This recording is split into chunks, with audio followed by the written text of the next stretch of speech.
When one of the most famous men on the planet picked up a phone call he almost didn't answer, everything changed.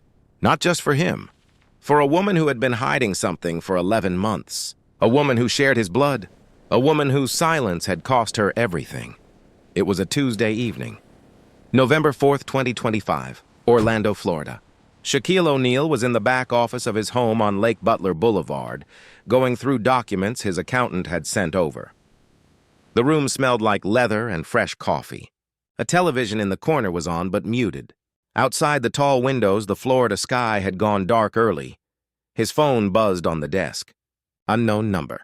Area code 404, Atlanta. He almost let it go. He had 3 more documents to sign before midnight and 2 calls already waiting. But something made him stop. Something he still cannot explain. He picked up, "Mr. O'Neal." The voice on the other end was a woman. Careful. Measured. The voice of someone who had rehearsed what she was going to say. "My name is Carolyn DeVos. I'm the volunteer coordinator at the Grace Bridge Women's Shelter in East Atlanta. I'm calling because one of our residents asked me to. She didn't want me to. I'm calling anyway." Shaq sat very still. "Her name is Latifah Harrison. She says she's your sister." Shaq did not speak for 4 full seconds. He pressed one enormous hand flat against the desk. His other hand tightened around the phone. The documents on the desk stopped mattering. The coffee went cold. Outside the window, a car passed slowly on the street below. "How long?" he said. His voice was quiet. Controlled. The voice he used when he was working very hard to stay calm.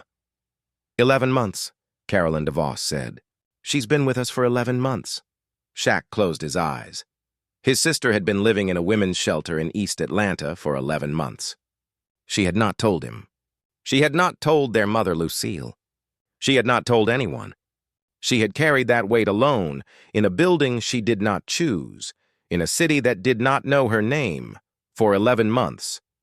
And he had not known. He had called her 3 times in the past year. She had answered. She had said she was fine. She had asked about the kids and the business and laughed at the right moments. She had said she was fine. And he had believed her. Stay with us through this entire video. Because what Shaq found when he walked through the doors of Grace Bridge 4 days later is something that is going to reach inside your chest and rearrange something. And the secret that comes out at the end, the thing Latifah had been hiding even from the shelter workers, will change the way you think about the people in your life who say they are fine. But to understand what happened next, you have to go back. You have to go back past 4 NBA championships, past a doctorate in education, past a business empire worth hundreds of millions of dollars, past all of it. You have to go back to a small apartment in the Central Ward of Newark, New Jersey in the late 1970s, where a woman named Lucille O'Neal was raising her children with the kind of love that has no name because no word is large enough for it. Shaquille O'Neal was born on March 6, 1972, in Newark, New Jersey. His mother, Lucille, was barely more than a girl herself. She raised him through the lean years, the cold years, the years when dinner was a pot of rice stretched thin and hope was something you kept in a tin box under the bed. His stepfather, Philip Harrison, came into their lives in 1974, a sergeant in the United States Army, steady and quiet and certain. Philip believed in one thing above everything else. He said it often. He said it to Shaquille, and he said it to Latifah, and he said it to their younger siblings, Aisha and Jamal. He said, "How you treat people when they treat you badly, that is who you really are." Not the trophies, not the accolades, the small moments when nobody is watching. The family moved from base to base. New Jersey, Germany, Georgia, Texas. And everywhere they went, Lucille was the gravity that held them together. She worked and she prayed and she fed people. And she showed her children by example what it meant to hold your head up even when the world gave you every reason to let it fall. She had a phrase she used when things were hardest. She looked at her children and she said, "You are not too much. The world is still catching up to you." Shaq carried those words into every arena he ever entered. But the child who carried them differently, the one who carried them quietly, sometimes too quietly, was Latifah. Latifah Harrison, 46 years old, the second of Lucille O'Neal's children. She had Philip's eyes and Lucille's. Stillness and a laugh that Shaq described once in an interview as the laugh that makes every other laugh in the room sound like it's trying too hard. She had spent 20 years working in healthcare administration. She had built a life in Atlanta, a good one, in a one-bedroom apartment on Peachtree Street in Midtown. She had a job she was proud of at Grady Memorial Hospital, where she helped manage patient billing and insurance claims for the trauma unit. She made $61,000 a year. She had savings. She had a routine. She woke every morning at 5:47 a.m. She made coffee in a French press her mother had given her for Christmas 3 years ago. She read for 20 minutes before getting dressed. She walked 14 blocks to the hospital. She was at her desk by 7:30 a.m. She ate lunch alone most days. She preferred it. She had not been married. She had been close once, a man named David who was kind and patient and who loved her in the steady way she needed.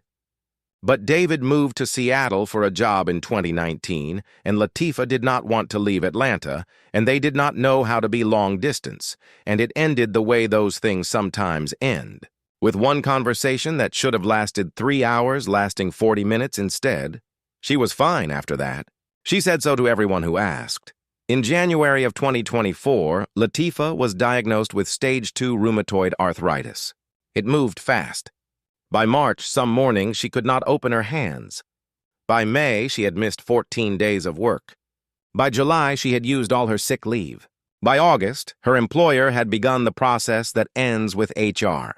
Meetings and paperwork and the particular cruelty of being told you are valued right before you are let go. She lost her job on September 3rd, 2024, a Tuesday. She cleaned out her desk at 4:15 p.m. and carried one box to the elevator and stood in the lobby of Grady Memorial Hospital for 11 minutes. Before she could make herself walk out, she had $8,900 in savings. She had $400 a month in rent. She had medication that cost $640 a month without employer insurance. She had a phone and a French press and a library of books and the particular kind of pride that makes certain people decide they would rather disappear quietly than ask for help. She did not call Shaq. She told herself she would call when she had a plan. She would call when things were better. She would call when she had something to say other than, "I have nothing." She paid October's rent. She paid November's. She skipped December and her landlord gave her until January. She paid January with her last $1,800. She applied for 43 jobs between September and February. She got 3 interviews, 0 offers. Her hands shook too much during the typing test at one of them. In February of 2025, she moved out of her Midtown apartment with one rolling suitcase and a canvas bag and the French press wrapped in a sweater. She sat in a coffee shop on Peachtree for 6 hours because she did not know where else to go. She found Grace Bridge Women's Shelter on a Tuesday evening in February. She walked in and told the intake coordinator her name and said she needed somewhere to stay. The coordinator, a woman named Patricia Hill, 42 years old, asked her how long she had been without housing. "Since this morning," Latifah said.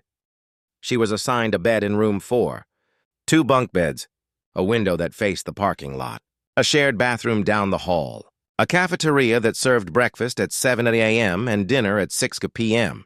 She called Shaq 3 times over the next 11 months. He called her twice. Each time she answered from a corner of the shelter common room where the reception was best, near the window by the donated bookshelves. She made her voice even. She talked about his kids and his business and asked questions that required him to talk for a while. She said she was fine. She was not fine. But here is what nobody at the shelter knew. Not Carolyn DeVos, not Patricia Hill, not the women she lived alongside for 11 months. Not her mother. Not her famous brother. Latifah Harrison had not spent all 11 months simply surviving. She had been building something. That reveal is coming. But first, the phone call that changed everything. Carolyn DeVos had worked at Grace Bridge for 9 years. She had made difficult calls before. She had called family members of women who had lost their health, their housing, their safety. She knew how those calls went. This one was different. She had recognized Latifah's last name 6 months earlier when a new resident mentioned in passing that her brother was famous. Carolyn had looked at the intake form again. Harrison. Philip Harrison's stepdaughter. Shaquille O'Neal's sister. She had said nothing. She respected privacy. She believed in confidentiality. She believed that every woman in her shelter deserved the right to be only herself, not someone's sister, not someone's relative. But 6 months had become 11 months, and Latifah's arthritis was worsening, and the job market was not improving. And Carolyn had watched this woman wake up every morning at 5:47, make instant coffee in a paper cup with the particular grief of someone who remembers what good coffee tastes like, and carry herself through every day with the straightest spine Carolyn had ever seen on someone carrying that much. She had asked Latifah once, quietly, if there was family she wanted to contact. Latifah had shaken her head. Then she had said, almost to herself, "I will call him when I have something to tell him other than I have nothing." Carolyn had thought about that sentence for 4 months. Then one evening, in early November, she picked up the phone and made the call herself. Shaq was on a plane to Atlanta before 8 a.m. the next morning. Not the private plane. A commercial flight, Delta, booked under his assistant's name. He wore a gray sweatsuit, a baseball cap. He was still 7 feet and 1 inch tall and 325 pounds. And the baseball cap did precisely nothing to make him less recognizable. But he sat in seat 2A and pressed himself against the window, and nobody approached him. He had not called Latifah. He had thought about it for an hour the night before and decided against it. He did not know what he would say. He did not trust himself not to say the wrong thing. He did not want to give her time to prepare. He landed at Hartsfield-Jackson at 9:44 a.m. He was in an Uber by 10:02. He sat in the back seat with his knees at his chest and watched Atlanta pass by the window. The city was gray. November in Georgia. The trees were still, and the sky was low, and the streets were wet from rain that had stopped an hour before. Grace Bridge Women's Shelter was on a quiet street in East Atlanta. A converted 2-story house expanded twice. White paint, green shutters, a small garden beside the front steps that someone had planted and maintained through the fall, the dead flowers still standing in the beds, waiting for spring. Shaq stepped out of the Uber at 10:31 a.m. He stood on the sidewalk for a moment. He looked at the building. He was wearing a gray sweatsuit and a baseball cap and size 23 sneakers, and he took up a great deal of the sidewalk. His hands were at his sides. He was very still. Then he walked up the steps and rang the bell. Carolyn DeVos answered. She was not small, but she looked directly up at him the way people look when they have decided in advance not to be overwhelmed. She shook his hand. "She's in the common room," Carolyn said. "She doesn't know you're here." "Good," Shaq said. The common room was at the back of the first floor. It smelled like coffee and fabric softener and the particular warmth of a building where people sleep. There were bookshelves along one wall, paperbacks and hardcovers mixed together, their spines faded. A television in the corner, 4 round tables. Afternoon light coming through windows that faced the garden. Latifah was sitting alone at the table nearest the window. She was reading. She wore a cream-colored sweater and dark pants, and her hair was pulled back. She had lost weight since Shaq had last seen her, at their mother's birthday dinner in January. Her hands around the book showed the swelling at the knuckles that arthritis leaves behind. She had not heard him come in. He stood in the doorway for 3 full seconds. Then he said her name. "Latifah," she looked up. Her face changed in 3 stages. Recognition. Then something that was not quite relief and not quite fear, but somewhere in between. Then finally, something that broke open. She pressed her hand over her mouth. Her eyes filled. She shook her head slowly back and forth. Shaq crossed the room. He had to duck slightly under the light fixture. He pulled out the chair across from her and sat down, and the chair groaned under his weight. And he folded himself into it the way he folded himself into every chair in the world that was not made for him. He looked at his sister. She was still shaking her head, still holding her hand over her mouth. "You should have called me," he said. His voice was very quiet. "I know," she said. 11 months. I know, Latifah." "Shaq." Her voice broke on his name. "I didn't want to be the sister who needed saving." He was quiet for a moment. He looked at the book she had set down on the table. He looked at the bookshelves on the wall. He looked at the garden through the window. Then he looked back at her. "You're not the sister who needed saving," he said. "You're the sister who lasted 11 months and didn't break and didn't ask anyone for anything and somehow still managed to hold yourself together. That's not weakness. That's what Mama does. That's what you've always done." She pressed both hands over her eyes. Her shoulders shook without making a sound. He reached across the table. His hand was enormous against the tabletop. He placed it over both of hers. They sat like that for a long time. Nobody else was in the room.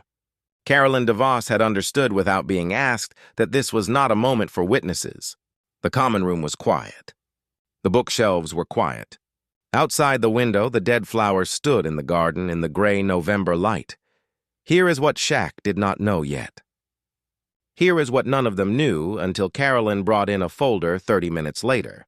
In 11 months, Latifah Harrison had organized a literacy program inside Grace Bridge Women's Shelter.